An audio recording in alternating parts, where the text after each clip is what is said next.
Hello, everyone. This is Stacy. Welcome to the landing.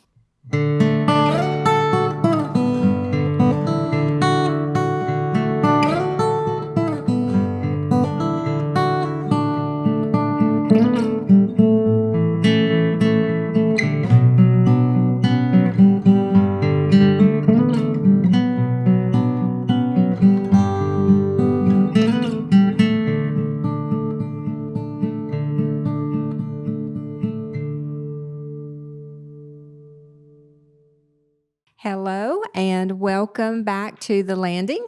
I am very excited today about our guest. He is very special to me for many reasons, and I am speaking of Mr. Joel Hancock.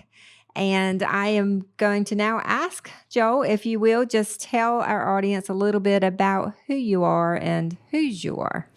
Okay. Wallace Stegner said, "Tell me where you're from and I'll tell you who you are."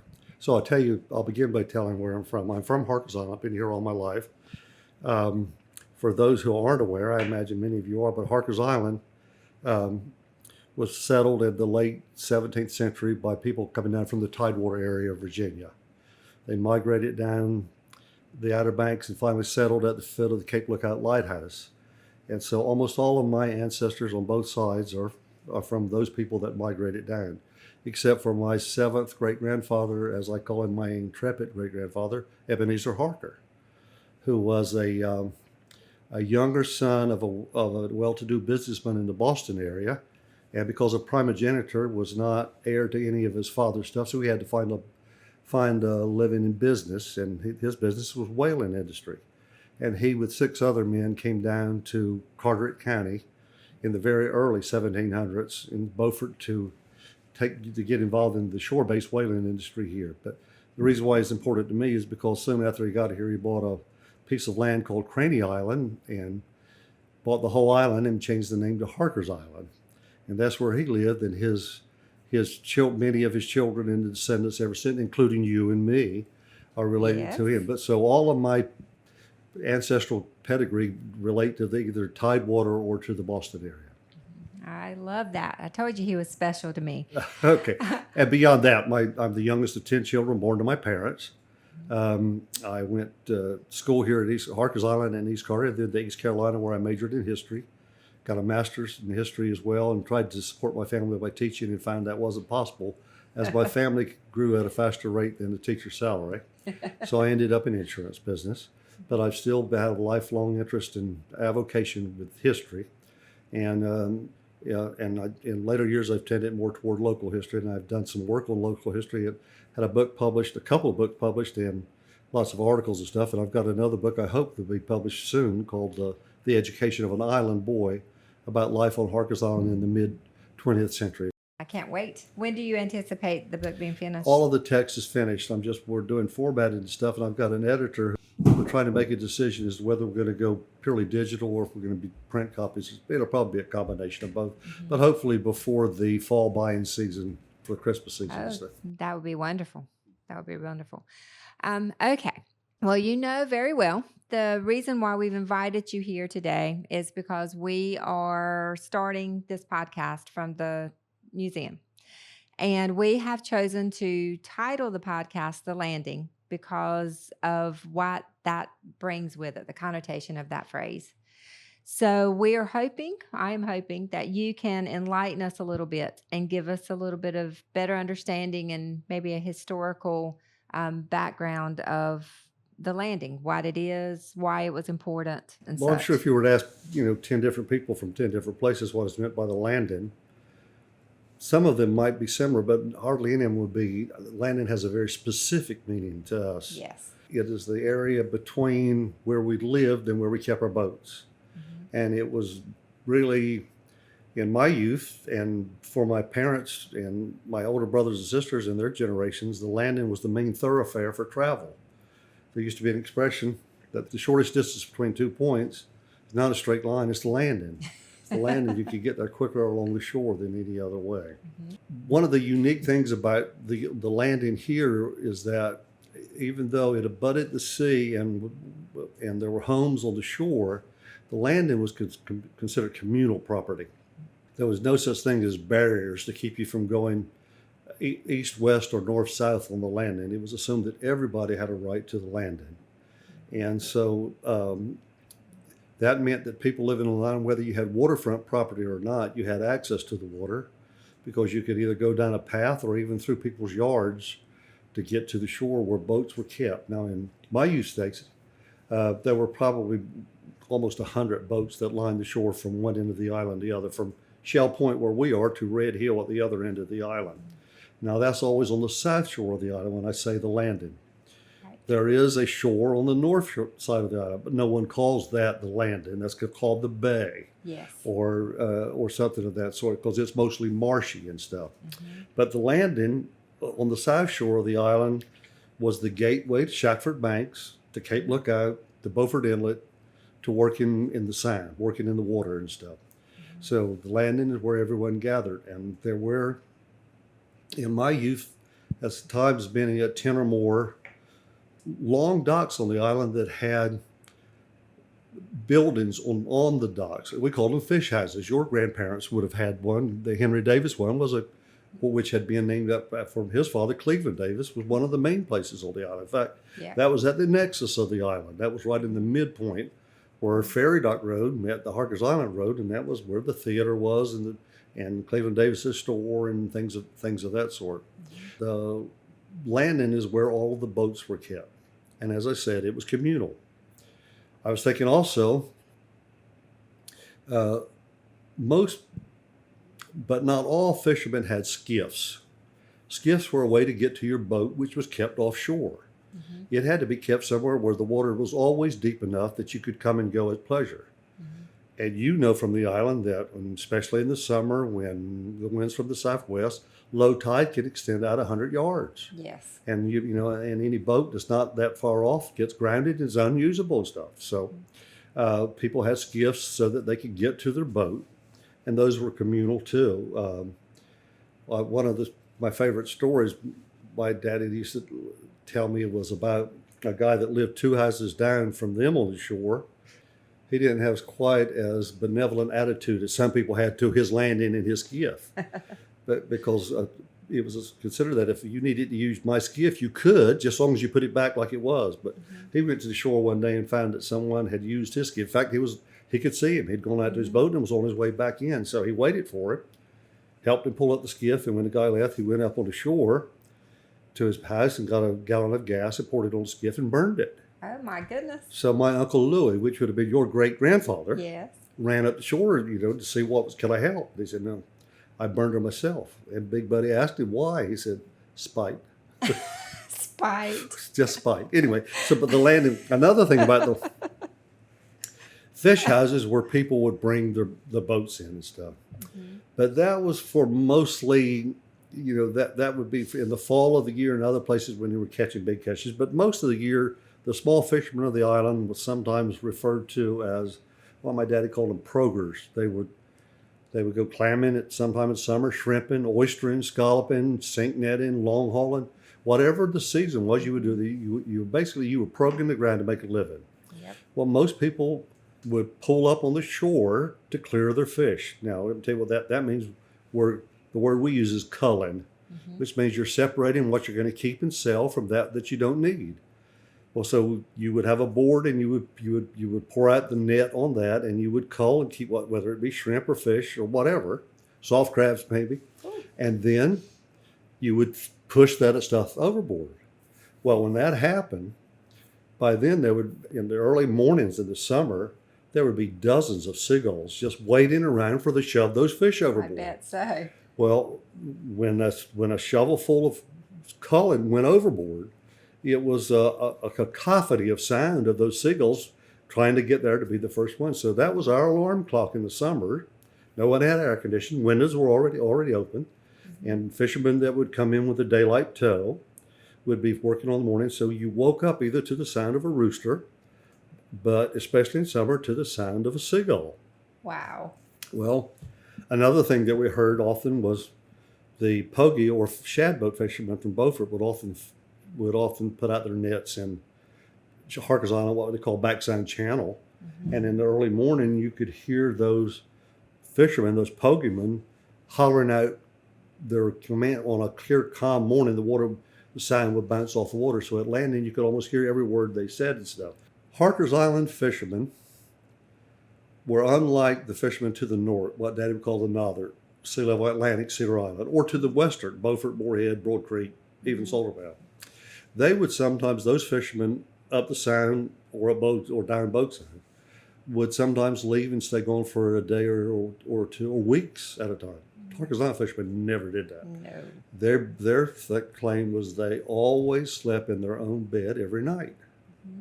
So that even especially in the fall of the year when fin fishing was big at Cape, and fin fishing was more effective. The more boats there were, the better to catch, because the more nets in the water, it caused those fin fish to what they call run and hit the net, because that was how you caught them. They were not in a seine or anything. They had to what we call marsh it to the mesh. Right. So that the more nets there were, the more movement of the fish, and the more you would catch stuff.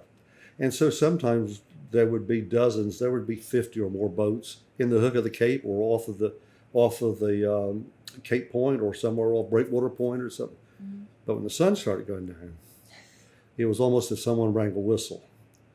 No matter what you were catching, the net started coming in, and engines started, because when you pull your net, you turn your engine off, and you would hear the engine starting up, and then it would be like a train of boats headed in down Barnes Inlet to go home to get there, so that you would get to the fish house before the sun went down. So, Wow. But anyway, and it was also at the landing, if it was not stuff that you were selling at the fish house, but you were to cull on your own, there would just be a bevy of lights all along the shore of people who were out there culling their fish at the landing. Now, I don't know exactly where you want to go with that. I got a couple more stories about the landing. No, I love it. I'm loving this. The landing, as I said, that's where everybody was. In the summer, now women were mostly at home until late summer afternoons. It was not unusual for a half dozen or a dozen women to go together to the shore in their dresses and walk off to waist deep water and sit down in the water to cool with just their head, neck, and shoulders out of the water. The smaller boats were kept closer to the shore. They didn't need as much water. And one of you're in my family, rather than call him by name, but if I were to tell him, you would know in those days, most of the boats did not have a battery for starting. They used a crank on the flywheel to pull it, and it would catch. So you had to have a real strong iron crank with a long handle on it to start a boat. Well, on this one morning, our cousin went out and could not find that crank. He later found it, but his first thought was, somebody has stole my crank. And the more he thought about it, the madder he got. So eventually he got on the stern of the boat and hollered so everyone could hear him, and raising his fist in the air. Now, it makes no sense what he said, but that's part of the beauty of it, he says. Raising his fist in the air, he said, whoever stole that crank is a damn liar. And I can do it too, buddy. So it made, but everyone knew he was real angry about it. Perfect, yes. Let me tell you one more story that you might, because it relates to your great-grandfather, my uncle. I grew up next to your great-grandfather, who was my daddy's older brother. There were 17 years difference, and so my daddy thought of him almost like a father.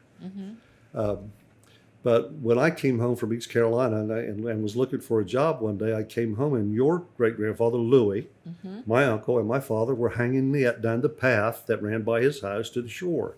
And I went to tell Daddy what the results had been, and that's what everyone called it, Big Buddy asked me what I had been doing. I told him I'd been looking for a job. And when I said that, he started telling me a story that seemed to have no relevance, but you're going to see why it was at the moment. Okay. He said that during World War II, word came that they were building a dock at Ocracoke for the Army, and they were going to pay $1 an hour for laborers, which was more than anybody had ever heard of anyone making for day labor. Wow. So on one Sunday morning, Uncle Louis got in his boat, and your mother can tell you about that boat. It was a one-cylinder engine, and they called it a pop engine and stuff, and headed up to Ocracoke. And it took him about 6 hours to get there. Wow. Well, when he got there on Sunday afternoon, he pulled up to the dock, which was under construction. He's telling me this story while he's hanging net, but I know not to interrupt him. Right. And he And he says that he tied his boat to the dock, and as he tried to get on the dock, a nail was exposed, and his knee scraped it and started bleeding. So he got back in his boat and came home. Yeah.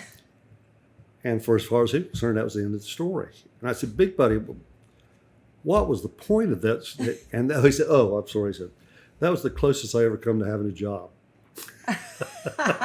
So anyway, he had worked his whole life at the landing. He had made his whole life, fishing off of that shore between the land and the water. Because at the landing is not only it is a place where you kept your boat, it's probably the most fertile area for people working on the water. Mm-hmm. It's clams and oysters and crabs, conchs and all those things are there, depending on the tide. For people at the landing, it was more dependent on wind than on tide. But if you get the wind and tide together, your highest tide is on a northeast wind and a high tide, which blows the water down from Pamlico Sound. Mm-hmm. And so there's hardly any sand at the shore because everything's covered with water. Right. But the opposite at this time of the year, in the late afternoon when the wind's from the southwest, blowing our water all the way up to Ocracoke and Hatteras, mm-hmm. You've seen it, Stacey, where you could walk across from the island of Straits almost because all of the water is gone and stuff. Well, at that time of year, mm-hmm. people would gather at the landing. You could go clamming, you could pick up conchs, you could pick up scallops. Some people who had a gift for it, like Frederick Nelson, who you might recall, mm-hmm. could pick up a dozen soft crabs anytime you wanted along that shore and stuff. Uh-huh. And so the landing was not just a place to meet and gather. It was not just a place to moor.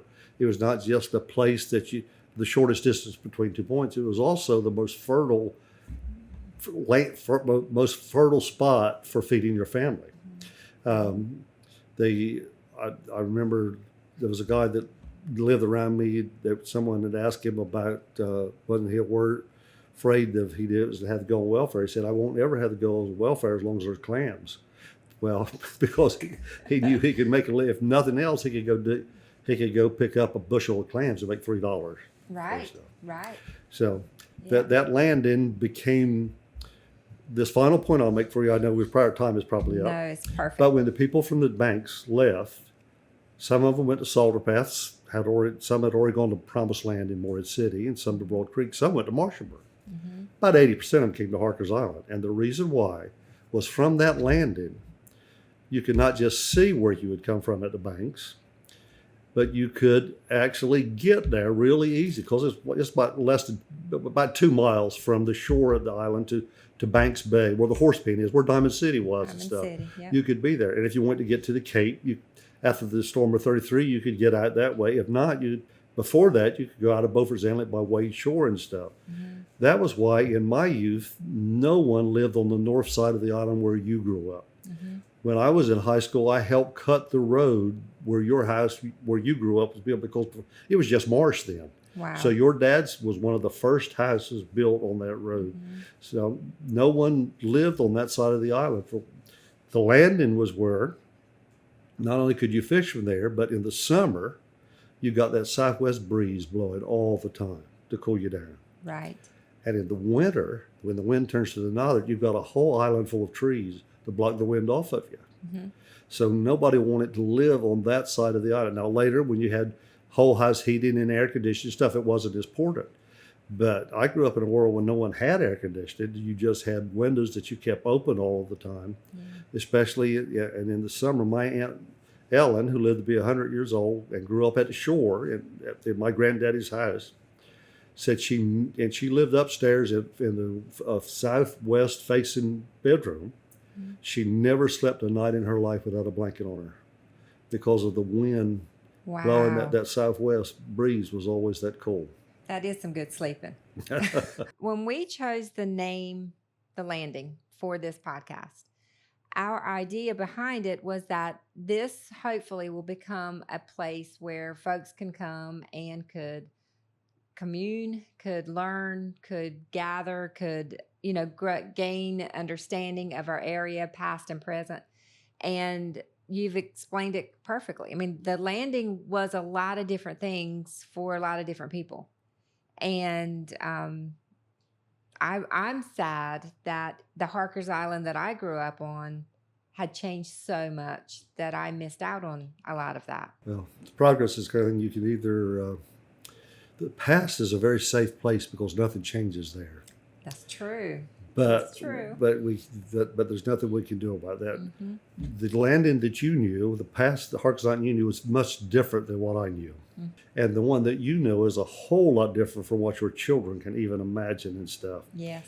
But you wouldn't change anything about the one that you grew up in. No, it was pretty good. And I can't believe that you wouldn't want to be in the one I grew up in. Mm-hmm. But my father remembered. Do you remember the landing where your grandfather's house, great grandfather's house was? That shore down there. Yep.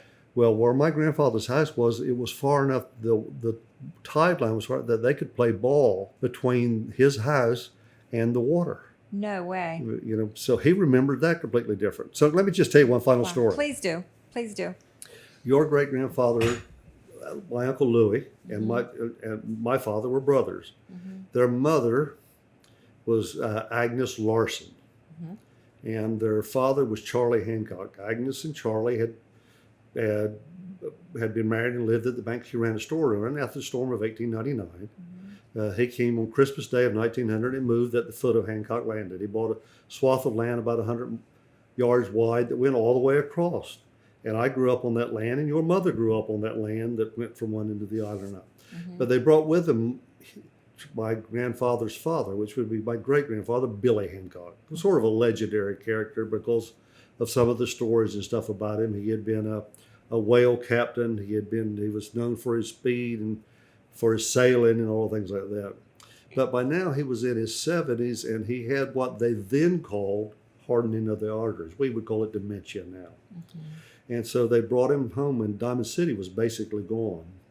But he could sit on that porch of that new house and look across there. And he would just say, I want to go home.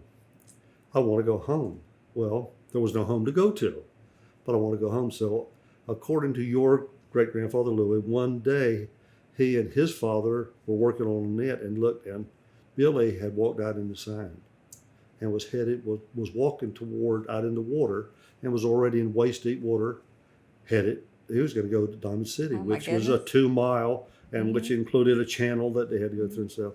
So old Pa and Louis got in a skiff and went out and tried to talk to him. He wouldn't listen, so they had to pull him in the boat. And as he did, he started cussing.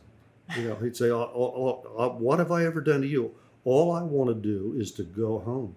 Wow. And they couldn't, but anyway, so when your Uncle Louis was telling me that story, he wept. And that's the only time I ever remember seeing it. And that was something he remembered from his teenage years and stuff like that. But that was what the pull of the past was for him. I guess the older you get, that pull tightens rather than loosens. Yeah, it surely does. It surely does. Well, I appreciate you coming and taking time to share your knowledge and your insight with us. I hope to have you again later on for different topics. You can pick a different chapter from my book every week. I would love that. I can't wait for the book to come out. And but seriously, thank you for coming and for sharing with us today. Okay. And I love you very much. Thank you. The feeling is mutual. Mutual. Thank you, Joe. Thank you, darling.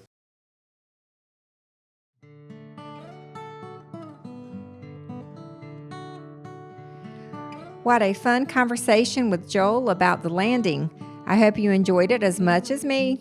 Please join us next week for another episode, which will begin our dive into topics and interests specifically relevant to Down East. Until then, stay safe and be kind.